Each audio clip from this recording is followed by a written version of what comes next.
السلام علیکم ورحمۃ اللہ وبرکاتہ. رب اشرح لی صدری ویسر لی امری واحلل عقدۃ من لسانی یفقہوا قولی. رب یسر ولا تعسر وتمم بالخیر آمین یا رب العالمین. سیرت النبی پارٹ 11. آپ کے سامنے عام الحزن دو بڑے سہاروں کا رخصت ہونا اور طائف کا سفر یہ ڈسکس کریں گے. تو عام الحزن یہ پارٹ 11 میں بہت اہم ٹاپک ہے. غم کا سال اس کا میننگ ہے. شعیب ابی طالب کے 3 سالہ سخت معاشرے کا فوراً بعد کی زندگی میں آزمائش کا سخت دور آیا. یہ سال عام الحزن غم کا سال کہلاتا ہے کیونکہ اس سال میں آپ کے 2 عظیم سہارے دنیا سے چلے گئے.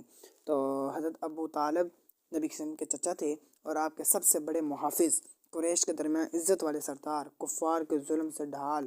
ان کی وجہ سے قریش نبی وسلم کے ہاتھ نہیں لگتے تھے، مگر محاصرہ ختم ہونے کے کچھ عرصے بعد حضرت ابو طالب شدید بیمار ہو گئے اور انتقال فرما گئے.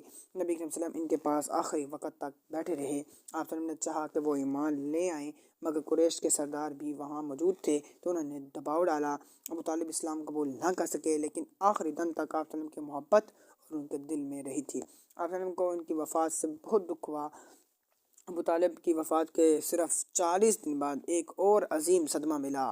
حضرت خدیجہ دنیا سے رخصت ہو گئی رضی اللہ تعالیٰ عنہ.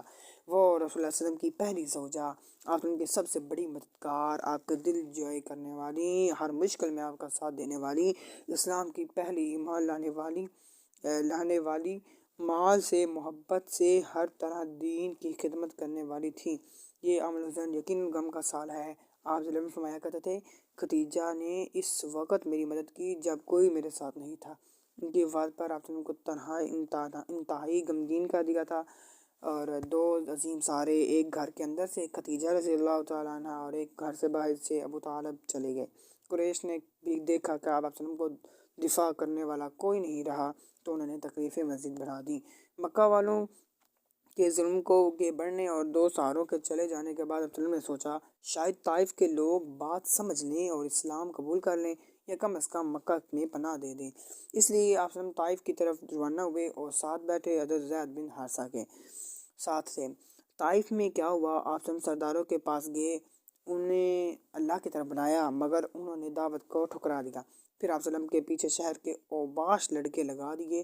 انہوں نے آپ کو پتھر مارے، آپ کے قدم زخمی ہو گئے، خون بہتا رہا. زید رضی اللہ تعالیٰ عنہ نے اپنے جسم کو ڈھال بنایا. یہ نبی وسلم کی زندگی کی سب سے تکلیف دہ گھڑیوں میں سے ایک تھی. تو طائف کے باغ میں بیٹھ کر آپ نے اللہ تعالیٰ سے جو دعا کی وہ صبر اور عاجزی کا عظیم نمونہ ہے. یا اللہ، میں اپنی کمزوری، بے بسی اور لوگوں کی بے قدری کی شکایت تیرے سامنے کرتا ہوں. اگر تم مجھ سے راضی ہے تو مجھے کوئی پرواہ نہیں. یہ دعا تفصیل سے پارٹ 12 میں آئے گی انشاءاللہ تعالیٰ. تو طائف کے زخم بھر بھی نہ پائے تھے کہ اللہ تعالیٰ اپنے محبوب صلی اللہ علیہ وسلم کو بہت بڑا اعزاز دیا. واقعہ معراج، یہ واقعہ آگے انشاءاللہ تعالیٰ 12 میں ڈسکس کریں گے اور انشاءاللہ تعالیٰ یہ بہت اہم ٹاپک چل رہے ہیں. اور واقعہ معراج یہ انشاءاللہ تعالیٰ ہم آگے ڈسکس کریں گے. یہ واقعہ طائف کے بعد اللہ تعالیٰ کا نام اور اسراء و معراج یہ ہم آگے ڈسکس کرنے والے ہیں، دیکھنا مت بھولیے گا. اور آپ وسلم کی سیرت پر اللہ تعالیٰ ہم سب کو چلنے کی توفیق عطا فرمائے. سبحانک اللہم و بحمدک، اشہد ان لا الہ الا انت، استغفر اللہ.